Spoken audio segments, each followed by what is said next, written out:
উপস্থিত নেতৃবৃন্দ, কারণ সময় নাই, আজানের আগে শেষ করতে হবে, কারণ নাম বললাম না। প্রিয় ভাইরা, সবাইকে শিশের পক্ষ থেকে সালাম জানাচ্ছি। আসসালামু আলাইকুম ওয়া রাহমাতুল্লাহি ওয়া বারাকাতুহু। সবাই ভালো আছেন? ভালো আছেন সবাই? প্রিয় ভাইরা, 12 তারিখ নির্বাচন।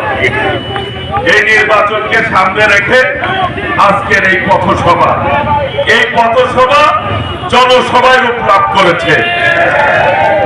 করুটিয়ার প্রতি আলাদা একটা আবেগ আছে, কারণ আমার বড় চাচা এই করুটিয়াতে লেখাপড়া করেছে সাদত বিশ্ববিদ্যালয় কলেজে, বাংলা রানীগঞ্জ।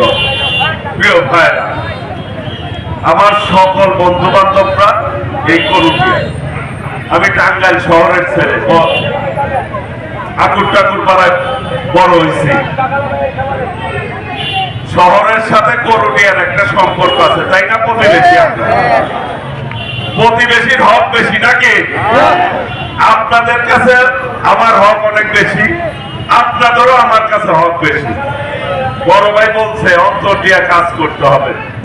বড় ভাই যে নির্দেশ দিছে, যেভাবে আগামী দিনে উনি যাবে, ওনার সাথে পরামর্শ করে এই করুটিয়ার উন্নয়ন করবো ইনশাআল্লাহ। প্রিয় ভাইরা, সাদত বিশ্ববিদ্যালয় কলেজ আমাদের আবেগ, বাংলা আলিগড়।